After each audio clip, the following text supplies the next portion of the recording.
That is the central strategic vulnerability for nations pursuing sovereign AI, the massive and accelerating costs associated with compute power and the global battle for talent.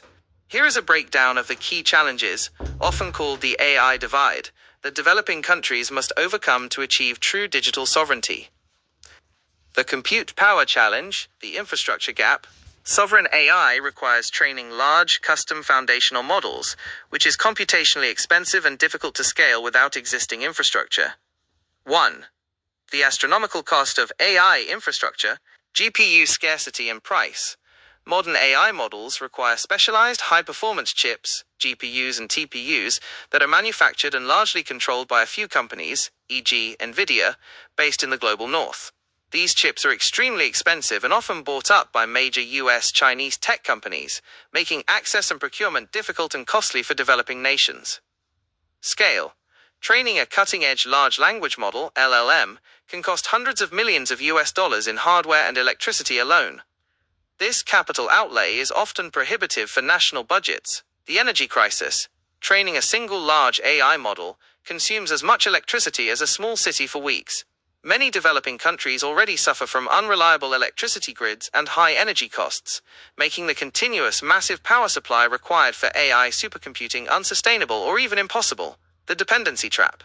Because building their own infrastructure is so difficult, many countries must rely on Western-owned cloud providers, AWS, Azure, Google Cloud, to host their sensitive data and train their models. This creates a reliance on foreign commercial entities, undermining the entire goal of data and compute sovereignty.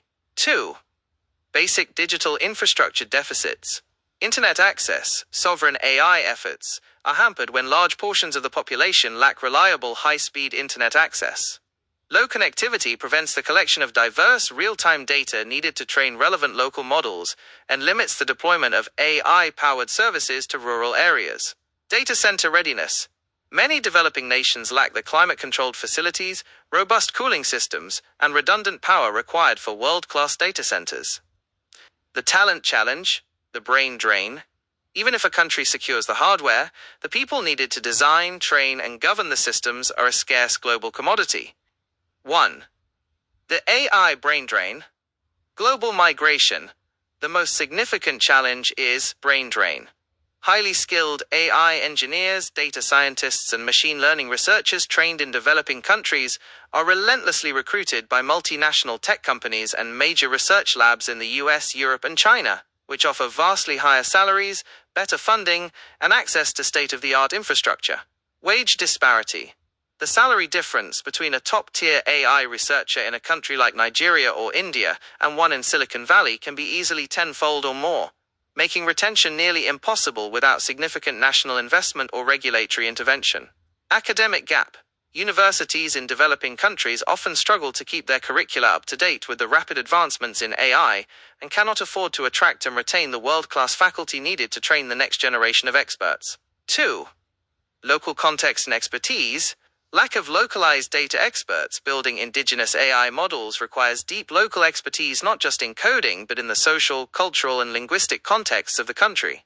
For example, building a high-quality model for Yoruba or Bengali requires native speakers who are also machine learning experts, a very rare combination. Governance and ethics gap.